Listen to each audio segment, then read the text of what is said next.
2014 की बात है। दिल्ली के एक बेहद सुरक्षित इलाके में जहां हर गली में स्पेशल प्रोटेक्शन ग्रुप के जवान तैनात थे, उसी इलाके की एक बिल्डिंग के 5वीं मंजिल पर रहता था भारत का सबसे चर्चित और सबसे विवादित शख्स, अजीत डोभाल, भारत के राष्ट्रीय सुरक्षा सलाहकार। वो शख्स जिसके दिमाग में देश की सबसे बड़ी सुरक्षा कमजोरियों का नक्शा बसा था, जिसकी एक फोन कॉल से सीना हिल जाती थी। लेकिन उसी शख्स से 5 कदम की दूरी पर, उसी इमारत के अंदर एक बम बिछा हुआ था, टाइमर पर टिक टिक कर रहा था। सवाल था कि देश का सबसे महत्वपूर्ण सुरक्षा कवच, जिसे कोई छू भी नहीं सकता था, उसके इतने करीब ये खतरा कैसे पहुंचा। इस सवाल का जवाब ढूंढने के लिए हमें सालों पीछे जाना होगा, पाकिस्तान की कराची शहर की गलियों में, जहां एक शख्स पैदा हो रहा था जिसने आने वाले वक्त में अजीत डोभाल को भी अपनी चालों से परेशान कर दिया था। कराची, लियारी का मुट्ठी भर इलाका। यहां की सड़कों पर सिर्फ गरीबी नहीं बल्कि गुनाह पनपते थे। उसी इलाके में एक लड़का बड़ा हो रहा था जिसका नाम था रहमान दकैत। रहमान का बचपन आम लड़कों जैसा नहीं था। उसने 12 साल की उम्र में पहली बार पिस्तौल उठाई थी। 16 साल की उम्र तक उसके नाम 3 हत्याएं थीं। लियारी की गलियों में लोग उसे बाबा दकैत के नाम से जानते थे। वो आंख मूंद कर गोली चला सकता था। उसके इशारे पर पूरा बाजार बंद हो जाता था। लेकिन रहमान सिर्फ एक साधारण गैंगस्टर नहीं था, उसकी नजरें बहुत ऊपर थीं। उसने कराची के बड़े स्मगलर से हाथ मिलाया। हथियारों की तस्करी से लेकर ड्रग्स के कारोबार तक उसने सब कुछ किया। उसकी बढ़ती ताकत ने पाकिस्तानी खुफिया एजेंसी आईएसआई की नींद उड़ा दी। आईएसआई को हमेशा ऐसे लोगों की जरूरत होती है जो उनकी गंदगी साफ कर सकें, जो किसी को भी मार सकें बिना कोई सवाल पूछे। रहमान दकैत बिल्कुल वही शख्स था। आईएसआई ने उसे अपनी जेब में डाल लिया, उसके हर अपराध को कवर किया, हर हत्या को गायब कर दिया। बदले में रहमान को सिर्फ एक काम करना था। वो करेगा वो सब जो आईएसआई खुलेआम नहीं कर सकती थी। और साल 2007 आते आते रहमान दकैत पाकिस्तान की सबसे खतरनाक गैंगस्टर्स की लिस्ट में टॉप पर आ चुका था। उसके खिलाफ दर्ज थी 40 से ज्यादा हत्याओं के मामले, लेकिन वो बेखौफ सड़कों पर घूमता था क्योंकि उसकी जेब में आईएसआई का ब्लैंक चेक था। वहीं दूसरी तरफ भारत के तत्कालीन राष्ट्रीय सुरक्षा सलाहकार एम.के. नारायणन का कार्यकाल खत्म हो रहा था। मनमोहन सिंह की सरकार एक ऐसे शख्स की तलाश में थी जो देश की सुरक्षा को नई दिशा दे सके, जो पाकिस्तान की हर चाल को भांप सके। कैबिनेट सचिवालय में एक फाइल इधर से उधर हो रही थी। उस फाइल पर लिखा था एक नाम, अजीत डोभाल।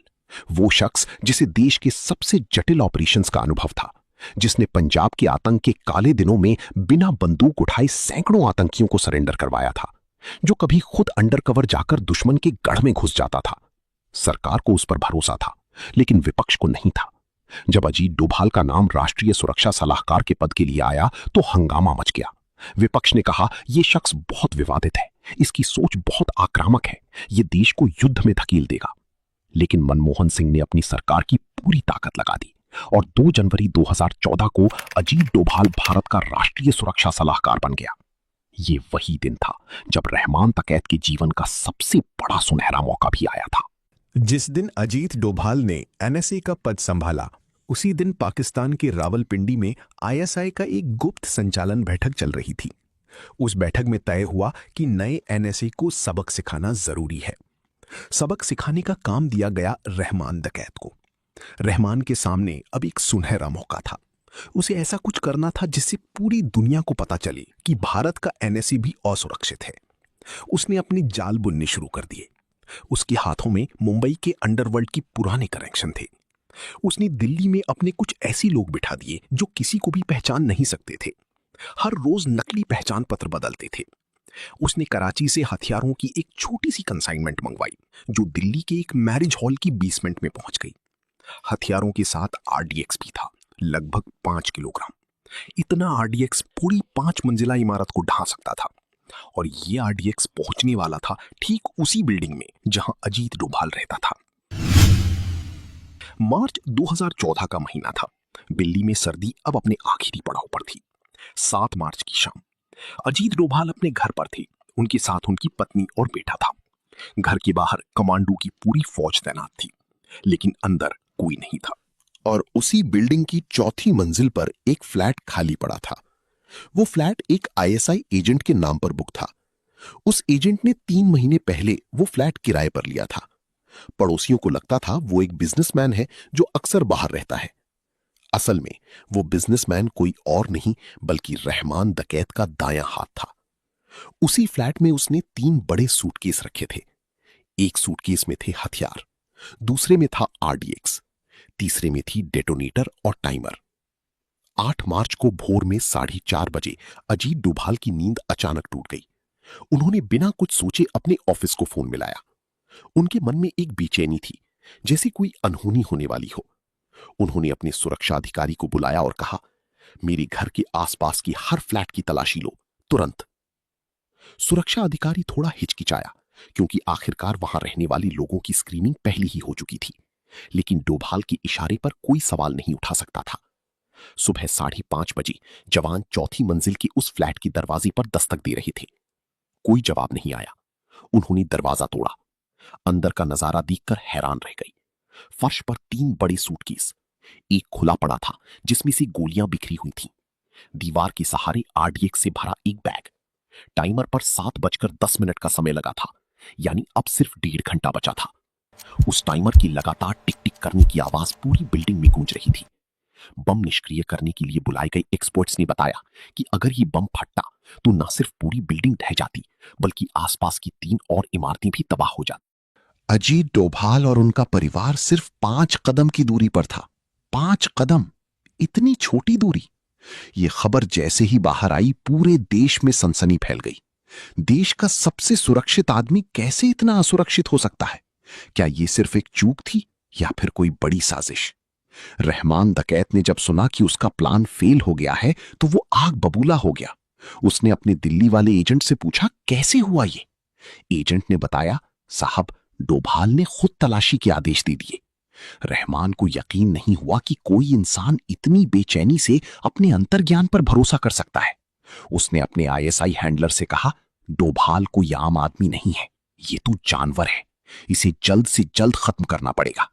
लेकिन आईएसआई जानता था कि अब मौका हाथ से निकल चुका है। डोभाल के घर की सुरक्षा 100 गुना बढ़ गई थी। रहमान को पाकिस्तान वापस बुला लिया गया। लेकिन ये कहानी यहीं खत्म नहीं होती। बम की खोज के बाद अजीत डोभाल ने अपनी कमर कस ली। उन्होंने 3 महीने के भीतर पूरे दिल्ली के सुरक्षा प्रोटोकॉल को बदल डाला। हर विदेशी नागरिक का डेटाबेस अपडेट किया गया। हर किराए के फ्लैट की स्क्रीनिंग अनिवार्य कर दी गई। लेकिन डोभाल को पता था कि असली जंग बाहर लड़नी है।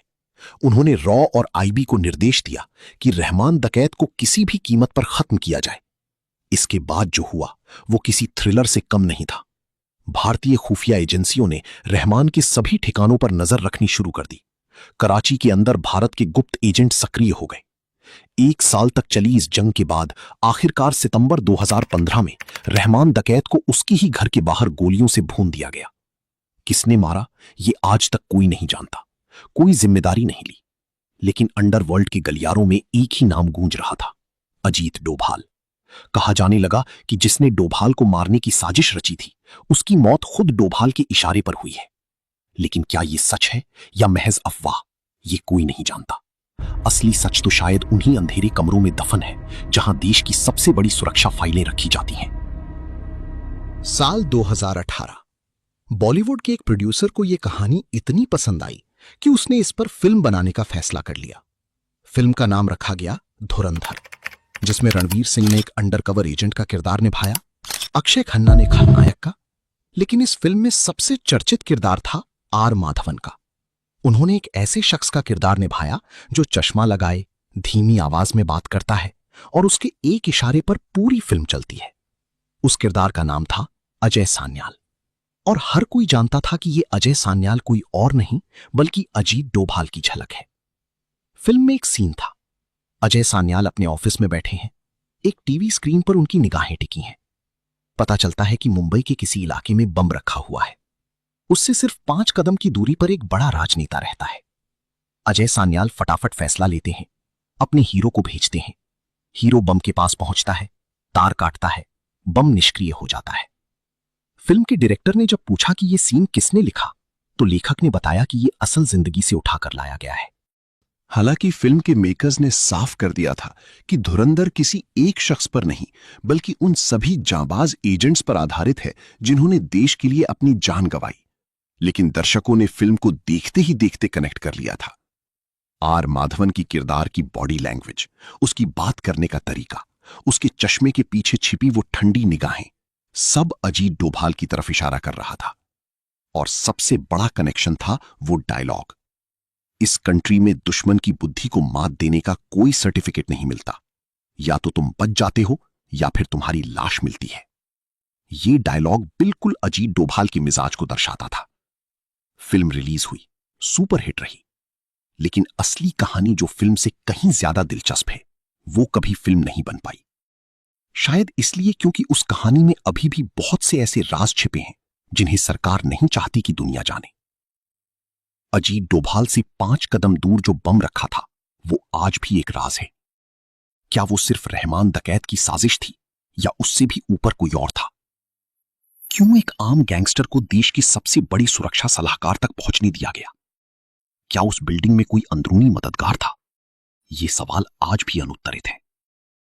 लेकिन एक बात तय है, अगर उस दिन अजीत डोभाल की बेचैनी ने उन्हें जगा दिया होता तो आज देश का इतिहास कुछ और ही होता। वो 5 कदम भारत की सुरक्षा की सबसे बड़ी चूक थे और सबसे बड़ी चेतावनी भी। दोस्तों, ये थी असली धुरंधर की कहानी। वो कहानी जो कभी फिल्म नहीं बन पाई, लेकिन जिसके किस्से आज भी खुफिया एजेंसियों की फाइलों में दबे पड़े हैं। अगर आपको ये वीडियो पसंद आया हो तो लाइक जरूर करें, चैनल को सब्सक्राइब करना ना भूलें। जय हिंद।